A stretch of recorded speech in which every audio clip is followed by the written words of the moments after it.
La servitude moderne est une servitude volontaire, consentie par la foule des esclaves qui rampent à la surface de la terre.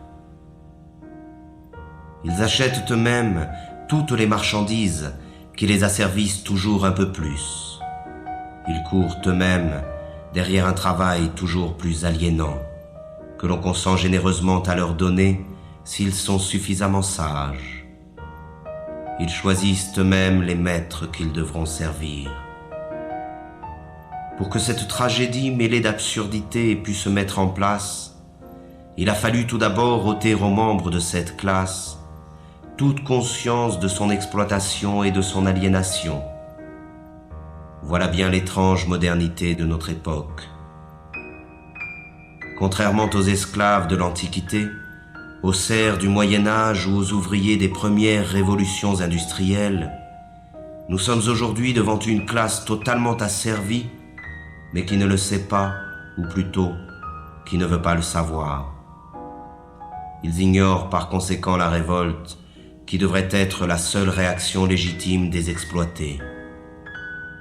Ils acceptent sans discuter la vie pitoyable que l'on a construite pour eux. Le renoncement et la résignation sont la source de leur malheur. Voilà le mauvais rêve des esclaves modernes, qui n'aspirent finalement qu'à se laisser aller dans la danse macabre du système de l'aliénation.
À mesure qu'ils construisent leur monde par la force de leur travail aliéné, le décor de ce monde devient la prison dans laquelle il leur faudra vivre.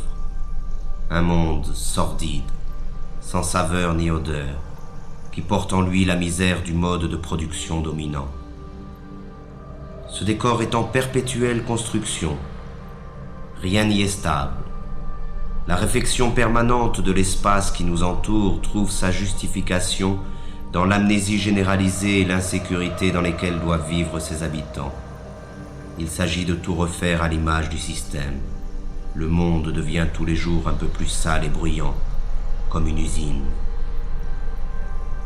Chaque parcelle de ce monde est la propriété d'un État ou d'un particulier. Ce vol social, qu'est l'appropriation exclusive du sol, se trouve matérialisé dans l'omniprésence des murs, des barreaux, des clôtures, des barrières et des frontières. Ils sont la trace visible de cette séparation qui envahit tout. Mais parallèlement, l'unification de l'espace selon les intérêts de la culture marchande est le grand objectif de notre triste époque. Le monde doit devenir une immense autoroute, rationalisée à l'extrême, pour faciliter le transport des marchandises. Tout obstacle, naturel ou humain, doit être détruit. L'habitat dans lequel s'entasse cette masse servile est à l'image de leur vie. Il ressemble à des cages, à des prisons, à des cavernes. Mais contrairement aux esclaves ou aux prisonniers, l'exploité des temps modernes doit payer sa cage.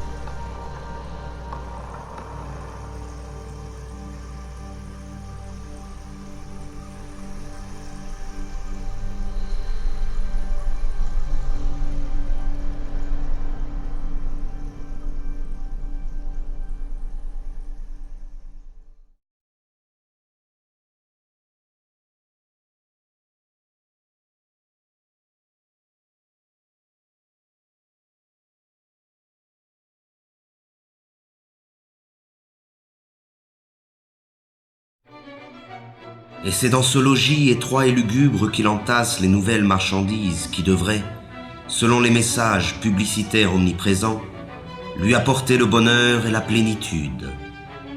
Mais plus il accumule des marchandises, et plus la possibilité d'accéder un jour au bonheur s'éloigne de lui.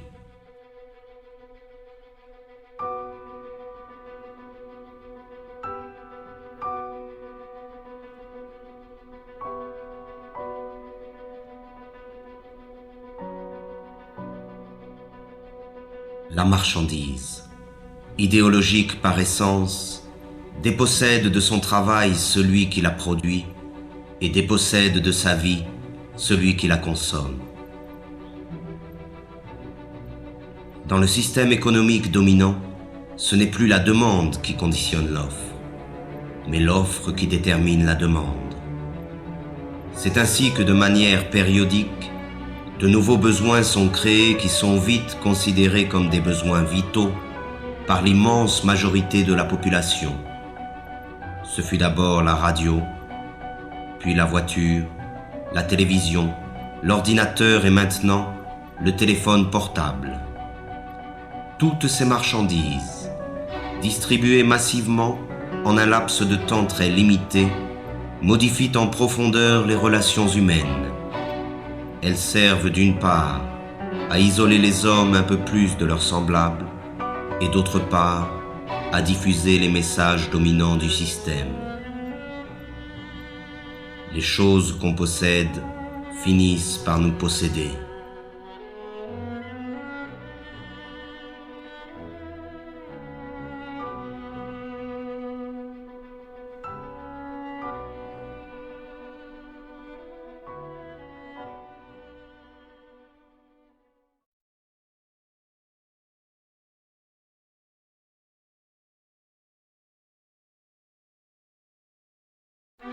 Mais c'est encore lorsqu'il s'alimente que l'esclave moderne illustre le mieux l'état de décrépitude dans lequel il se trouve. Disposant d'un temps toujours plus limité pour préparer la nourriture qu'il ingurgite, il en est réduit à consommer à la va-vite ce que l'industrie agrochimique produit. Il erre dans les supermarchés à la recherche des ersatz que la société de la fausse abondance consent à lui donner. Là encore, il n'a plus que l'illusion du choix. L'abondance des produits alimentaires ne dissimule que leur dégradation et leur falsification. Il ne s'agit bien notoirement que d'organismes génétiquement modifiés, d'un mélange de colorants et de conservateurs, de pesticides, d'hormones et autres inventions de la modernité. Le plaisir immédiat est la règle du mode d'alimentation dominant, de même qu'il est la règle de toutes les formes de consommation. Et les conséquences sont là qui illustrent cette manière de s'alimenter. Mais c'est face au dénuement du plus grand nombre que l'homme occidental se réjouit de sa position et de sa consommation frénétique. Pourtant, la misère est partout où règne la société totalitaire marchande. Le manque est le revers de la médaille de la fausse abondance. Et dans un système qui érige l'inégalité comme critère de progrès, même si la production agrochimique est suffisante pour nourrir la totalité de la population mondiale, la faim ne devra jamais disparaître.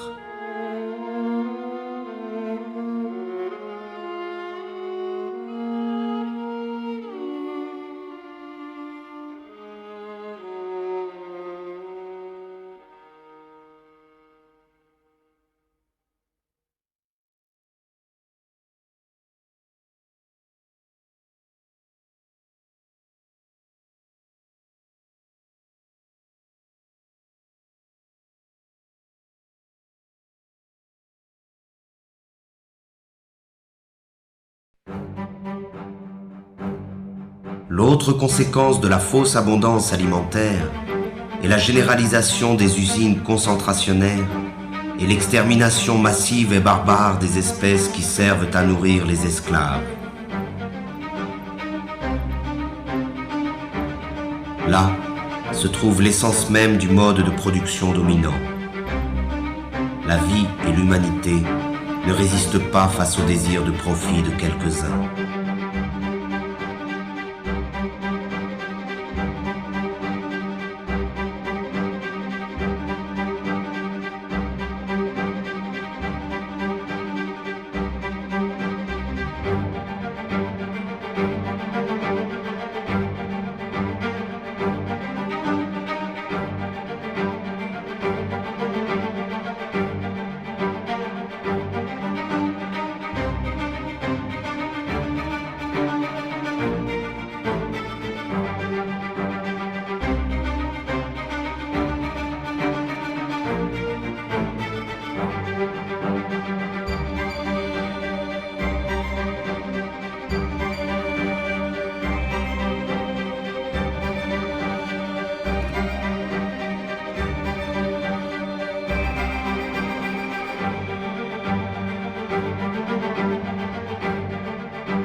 Le pillage des ressources de la planète, l'abondante production d'énergie ou de marchandises, les rejets et autres déchets de la consommation ostentatoire hypothèquent gravement les chances de survie de notre Terre et des espèces qui la peuplent.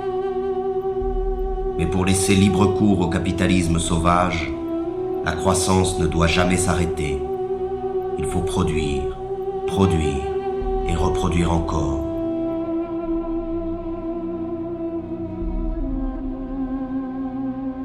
Et ce sont les mêmes pollueurs qui se présentent aujourd'hui comme les sauveurs potentiels de la planète. Ces imbéciles du show business subventionnés par les firmes multinationales essaient de nous convaincre qu'un simple changement de nos habitudes de vie suffirait à sauver la planète du désastre. Et pendant qu'ils nous culpabilisent, ils continuent à polluer sans cesse notre environnement et notre esprit. Ces pauvres thèses pseudo-écologiques sont reprises en chœur par tous les politiciens véreux à court de slogans publicitaires. Mais ils se gardent bien de proposer un changement radical dans le système de production. Il s'agit comme toujours de changer quelques détails pour que tout puisse rester comme avant.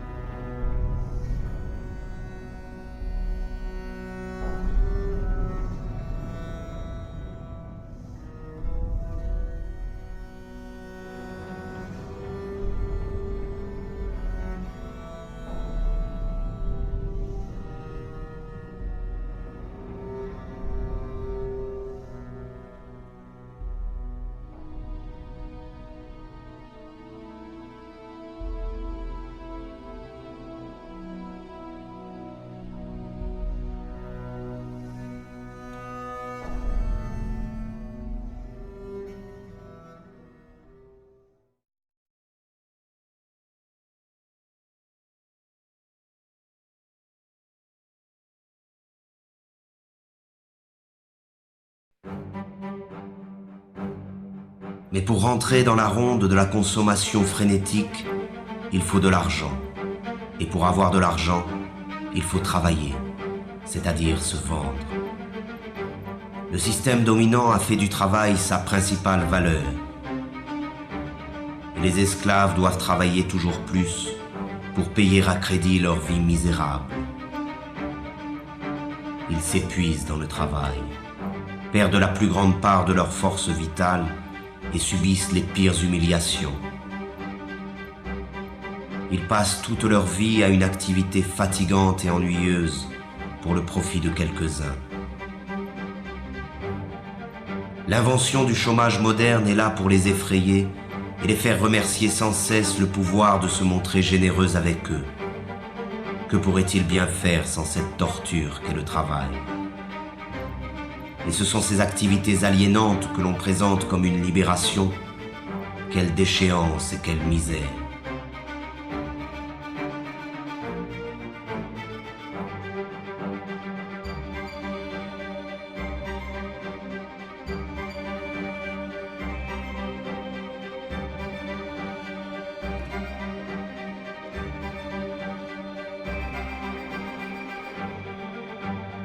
Toujours pressés par le chronomètre ou par le fouet, chaque geste des esclaves est calculé afin d'augmenter la productivité.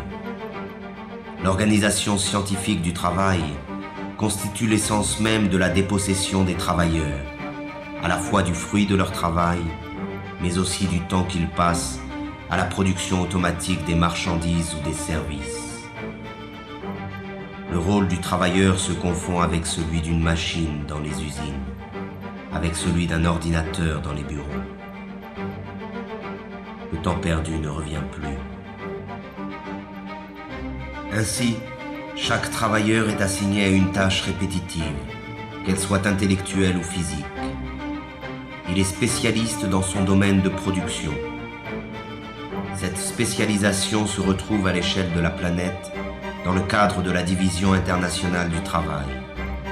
On conçoit en Occident, on produit en Asie et l'on meurt en Afrique.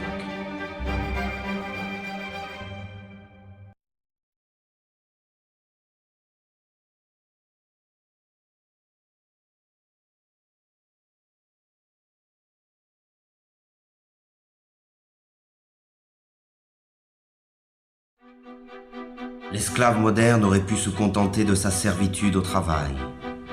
Mais à mesure que le système de production colonise tous les secteurs de la vie, le dominé perd son temps dans les loisirs, les divertissements et les vacances organisées.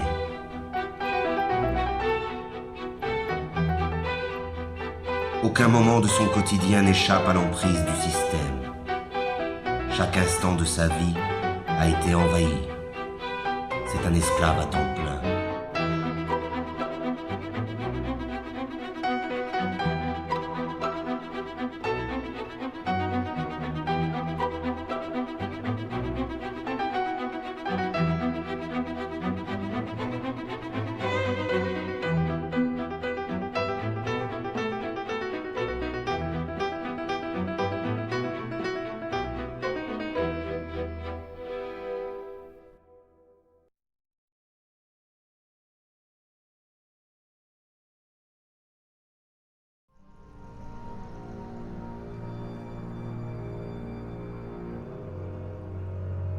La dégradation généralisée de son environnement, de l'air qu'il respire et de la nourriture qu'il consomme, le stress de ses conditions de travail et de l'ensemble de sa vie sociale sont à l'origine des nouvelles maladies de l'esclave moderne. Il est malade de sa condition servile et aucune médecine ne pourra jamais remédier à ce mal. Seule la libération la plus complète de la condition dans laquelle il se trouve enfermé peut permettre à l'esclave moderne de se libérer de ses souffrances.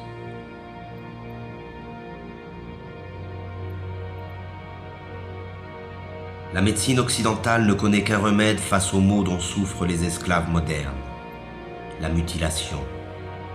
C'est à base de chirurgie, d'antibiotiques ou de chimiothérapie que l'on traite les patients de la médecine marchande.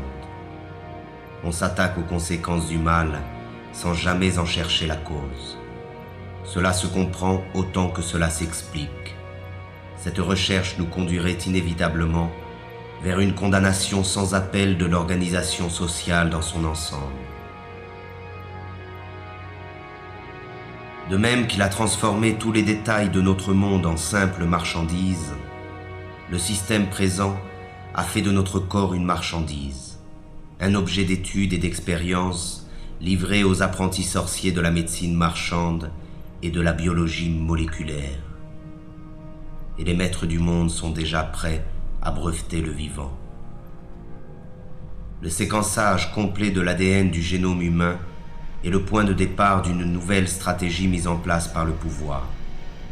Le décodage génétique n'a d'autre but que d'amplifier considérablement les formes de domination et de contrôle. Notre corps, lui aussi, après tant d'autres choses, nous a échappé.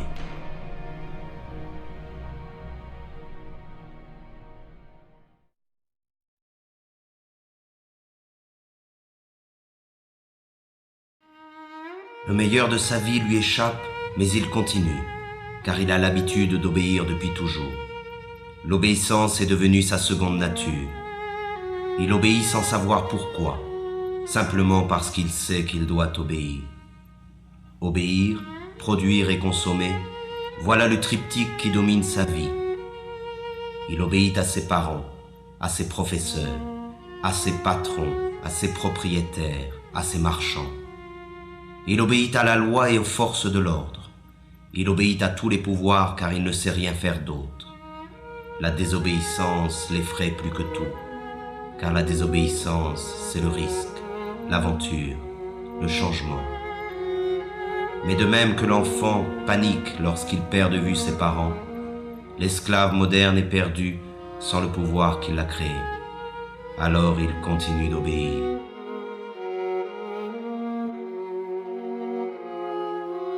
C'est la peur qui a fait de nous des esclaves et qui nous maintient dans cette condition. Nous nous courbons devant les maîtres du monde et leur police. Nous acceptons cette vie d'humiliation et de misère par crainte. Nous disposons pourtant de la force du nombre face à cette minorité qui gouverne. Leur force à eux, ils ne la retirent pas de leur police, mais bien de notre consentement. Nous justifions notre lâcheté devant l'affrontement légitime contre les forces qui nous oppriment par un discours plein d'humanisme moralisateur. Le refus de la violence révolutionnaire est ancré dans les esprits de ceux qui s'opposent au système au nom des valeurs que ce système nous a lui-même enseignées. Mais le pouvoir, lui, n'hésite jamais à utiliser la violence quand il s'agit de conserver son hégémonie.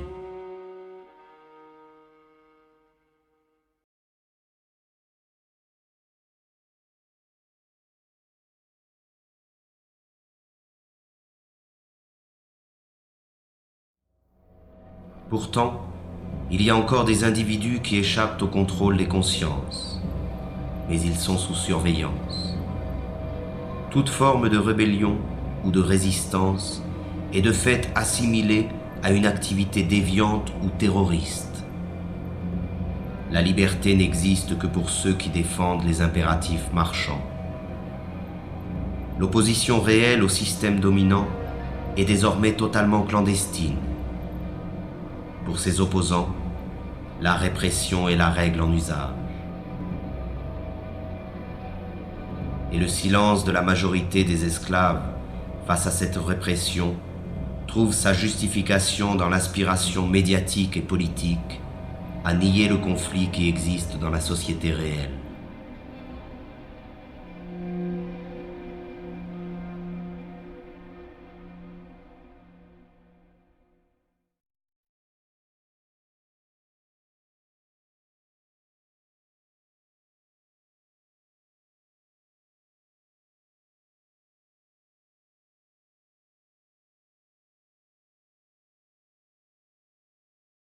Comme tous les êtres opprimés de l'histoire, l'esclave moderne a besoin de sa mystique et de son Dieu pour anesthésier le mal qui le tourmente et la souffrance qui l'accable. Mais ce nouveau Dieu, auquel il a livré son âme, n'est rien d'autre que le néant, un bout de papier, un numéro qui n'a de sens que parce que tout le monde a décidé de lui en donner. C'est pour ce nouveau Dieu qu'il étudie, qu'il travaille, qu'il se bat et qu'il se vend. C'est pour ce nouveau Dieu qu'il a abandonné toute valeur et qu'il est prêt à faire n'importe quoi. Il croit qu'en possédant beaucoup d'argent, il se libérera des contraintes dans lesquelles il se trouve enfermé, comme si la possession allait de pair avec la liberté. La libération est une ascèse qui provient de la maîtrise de soi. Elle est un désir et une volonté en acte. Elle est dans l'être et non dans la voix. Mais encore faut-il être résolu à ne plus servir, à ne plus obéir. Encore faut-il être capable de rompre avec une habitude que personne, semble-t-il, n'ose remettre en cause.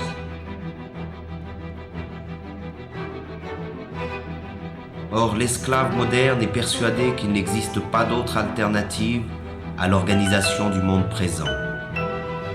Il s'est résigné à cette vie car il pense qu'il ne peut y en avoir d'autre. Et c'est bien là que se trouve la force de la domination présente. Entretenir l'illusion que ce système, qui a colonisé toute la surface de la Terre, est la fin de l'histoire. Il a fait croire à la classe dominée que s'adapter à son idéologie revient à s'adapter au monde tel qu'il est et tel qu'il a toujours été. Rêver d'un autre monde est devenu un crime condamné unanimement par tous les médias et tous les pouvoirs. Le criminel est en réalité celui qui contribue, consciemment ou non, à la démence de l'organisation sociale dominante. Il n'est pas de folie plus grande que celle du système présent.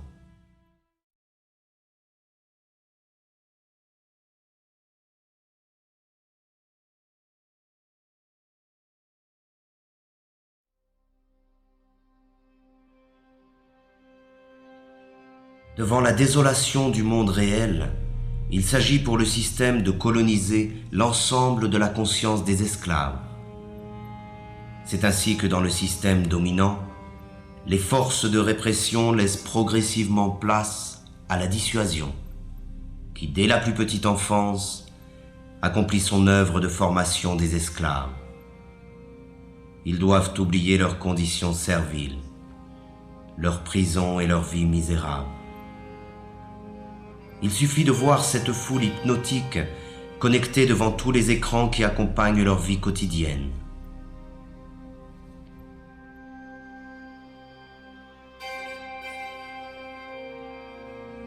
Ils trompent leur insatisfaction permanente dans le reflet manipulé d'une vie rêvée, faite d'argent, de gloire et d'aventure.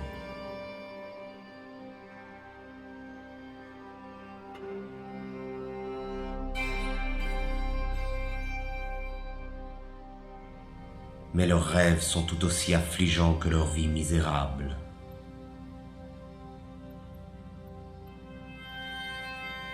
Il existe des images pour tous et partout.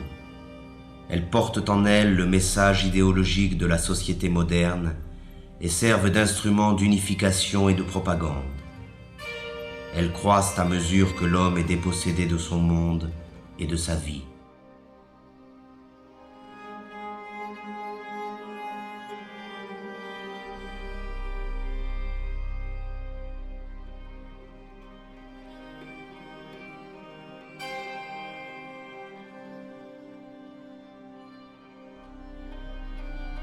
C'est l'enfant qui est la cible première de ces images, car il s'agit d'étouffer la liberté dans son berceau.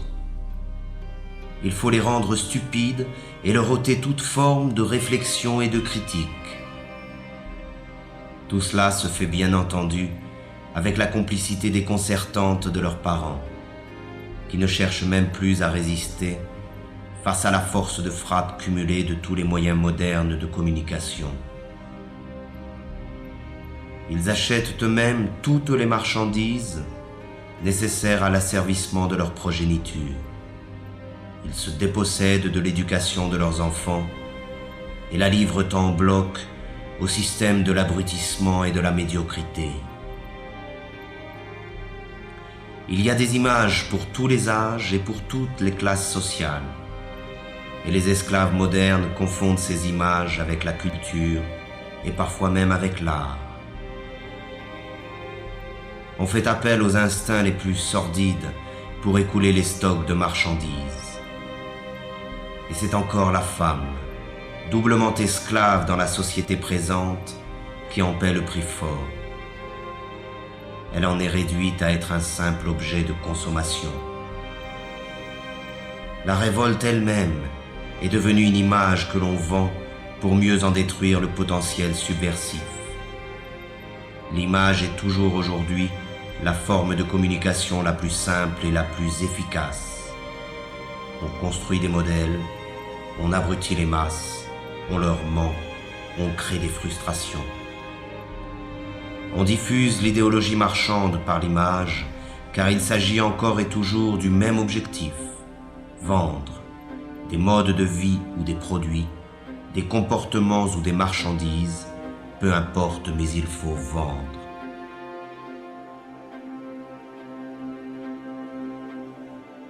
Ces pauvres hommes se divertissent, mais ce divertissement n'est là que pour faire diversion face au véritable mal qui les accable. Ils ont laissé faire de leur vie n'importe quoi et ils feignent d'en être fiers. Ils essaient de montrer leur satisfaction, mais personne n'est dupe. Ils n'arrivent même plus à se tromper eux-mêmes lorsqu'ils se retrouvent face au reflet glacé du miroir.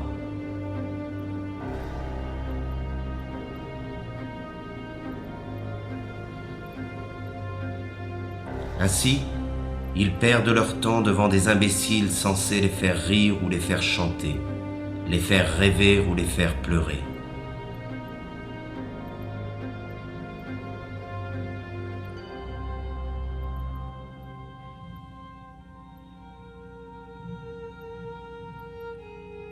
On mime à travers le sport médiatique les succès et les échecs, les forces et les victoires que les esclaves modernes ont cessé de vivre dans leur propre quotidien. Leur insatisfaction les incite à vivre par procuration devant leur poste de télévision.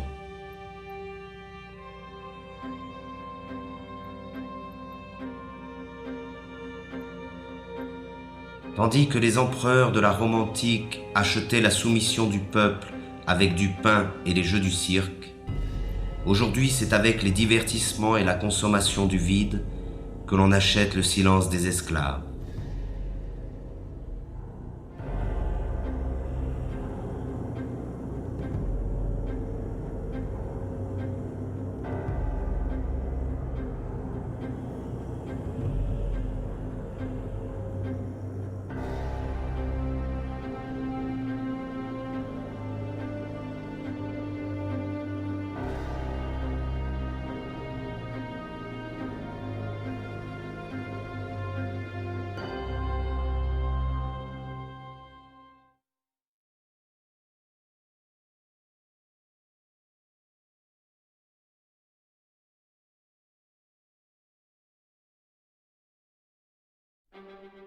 La domination sur les consciences passe essentiellement par l'utilisation viciée du langage par la classe économiquement et socialement dominante. Étant détenteur de l'ensemble des moyens de communication, le pouvoir diffuse l'idéologie marchande par la définition figée, partielle et partiale qu'il donne des mots. Les mots sont présentés comme neutres et leur définition comme allant de soi. Mais sous le contrôle du pouvoir, le langage désigne toujours autre chose que la vie réelle. C'est avant tout un langage de la résignation et de l'impuissance, le langage de l'acceptation passive des choses telles qu'elles sont et telles qu'elles doivent demeurer. Les mots travaillent pour le compte de l'organisation dominante de la vie. Et le fait même d'utiliser le langage du pouvoir nous condamne à l'impuissance. Le problème du langage est au centre du combat pour l'émancipation humaine. Il n'est pas une forme de domination qui se surajoute aux autres. Il est le cœur même du projet d'asservissement du système totalitaire marchand. C'est par la réappropriation du langage, et donc de la communication réelle entre les personnes, que la possibilité d'un changement radical émerge de nouveau. C'est en cela que le projet révolutionnaire rejoint le projet poétique. Dans l'effervescence populaire, la parole est prise et réinventée par des groupes étendus. La spontanéité créatrice s'empare de chacun et nous rassemble tous.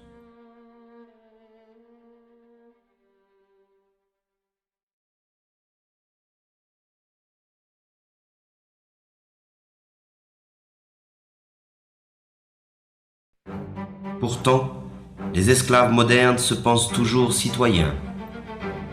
Ils croient voter et décider librement qui doit conduire leurs affaires, comme s'ils avaient encore le choix. Ils n'en ont conservé que l'illusion. Croyez-vous encore qu'il existe une différence fondamentale quant au choix de société dans laquelle nous voulons vivre entre le PS et l'UMP en France, entre les démocrates et les républicains aux États-Unis, entre les travaillistes et les conservateurs au Royaume-Uni? Il n'existe pas d'opposition car les partis politiques dominants sont d'accord sur l'essentiel, qui est la conservation de la présente société marchande. Il n'existe pas de parti politique susceptible d'accéder au pouvoir qui remettent en cause le dogme du marché. Et ce sont ces partis qui, avec la complicité médiatique, monopolisent l'apparence. Ils se chamaillent sur des points de détail pourvu que tout reste en place. Ils se disputent pour savoir qui occupera les places que leur offre le parlementarisme marchand. Ces pauvres chamailleries sont relayées par tous les médias dans le but d'occulter un véritable débat sur le choix de société dans laquelle nous souhaitons vivre. L'apparence et la futilité dominent sur la profondeur de l'affrontement des idées. Tout cela ne ressemble en rien, de près ou de loin, à une démocratie.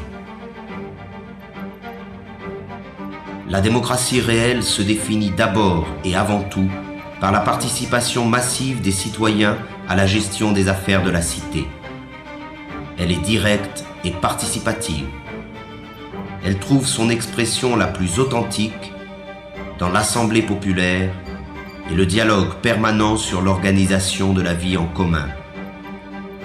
La forme représentative et parlementaire, qui usurpe le nom de démocratie, limite le pouvoir des citoyens au simple droit de vote, c'est-à-dire au néant, tant il est vrai que le choix entre gris clair et gris foncé n'est pas un choix véritable. Les sièges parlementaires sont occupés dans leur immense majorité par la classe économiquement dominante, qu'elle soit de droite ou de la prétendue gauche social-démocrate. Le pouvoir n'est pas à conquérir, il est à détruire. Il est tyrannique par nature, qu'il soit exercé par un roi, un dictateur ou un président élu. La seule différence dans le cas de la démocratie parlementaire, c'est que les esclaves ont l'illusion de choisir eux-mêmes le maître qu'ils devront servir. Le vote a fait d'eux les complices de la tyrannie qui les opprime.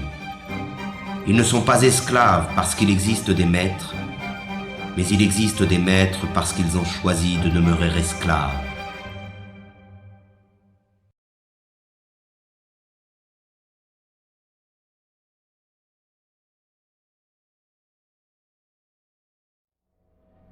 Le système dominant se définit donc par l'omniprésence de son idéologie marchande. Elle occupe à la fois tout l'espace et tous les secteurs de la vie. Elle ne dit rien de plus que produisez, vendez, consommez, accumulez. Elle a réduit l'ensemble des rapports humains à des rapports marchands et considère notre planète comme une simple marchandise. Le devoir qu'elle nous impose est le travail servile. Le seul droit qu'elle reconnaît est le droit à la propriété privée. Le seul Dieu qu'elle arbore est l'argent. Le monopole de l'apparence est total. Seuls paraissent les hommes et les discours favorables à l'idéologie dominante. La critique de ce monde est noyée dans le flot médiatique qui détermine ce qui est bien et ce qui est mal, ce que l'on peut voir et ce que l'on ne peut pas voir.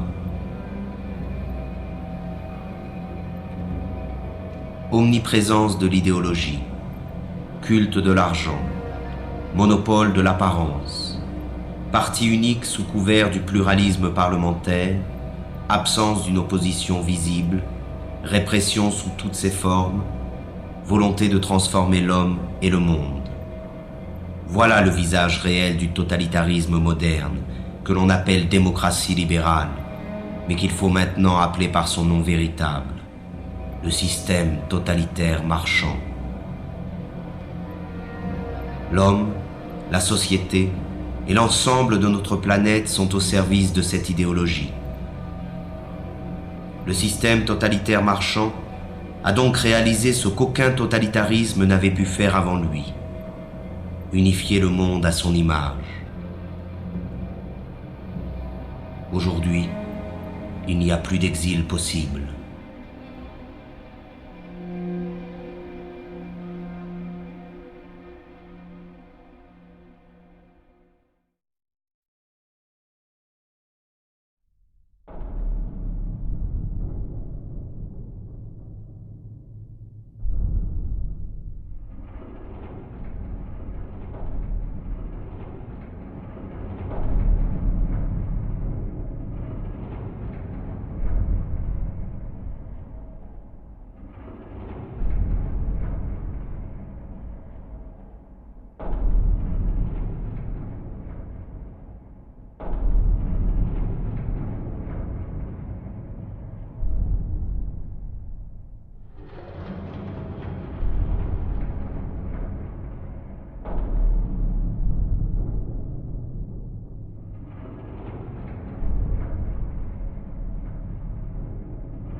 forces are the same that burn crosses. Some of those that work forces are the same that burn crosses. Some of those that work forces are the same that burn crosses. Some of those that work forces are the same that burn crosses.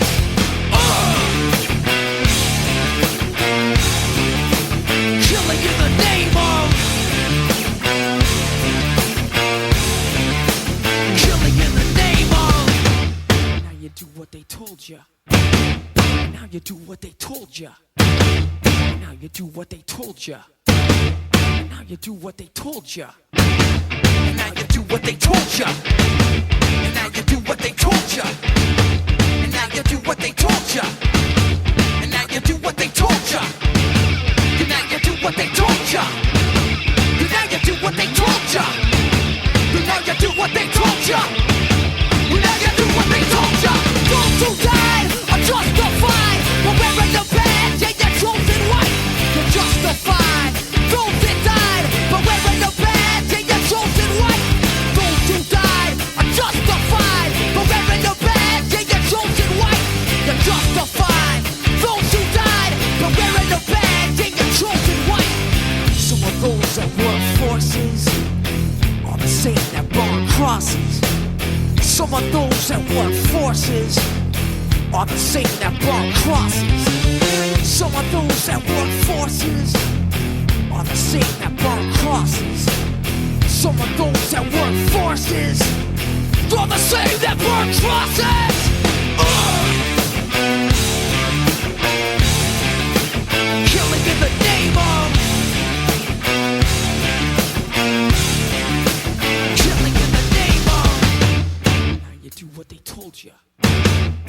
you do what they told you. And now you do what they told you. And now you do what they told you.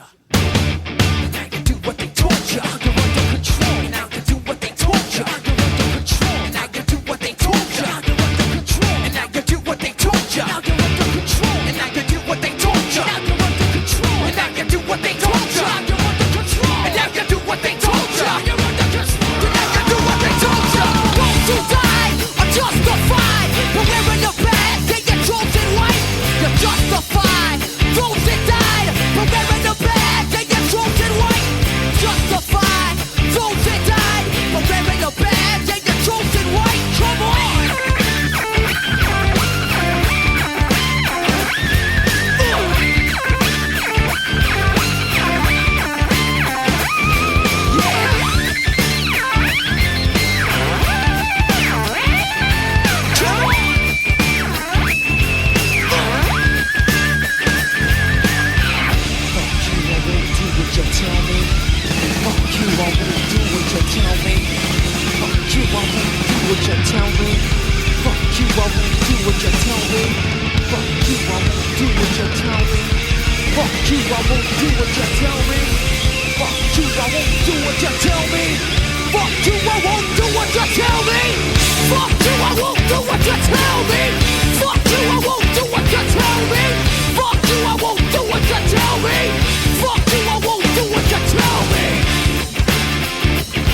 Motherfucker!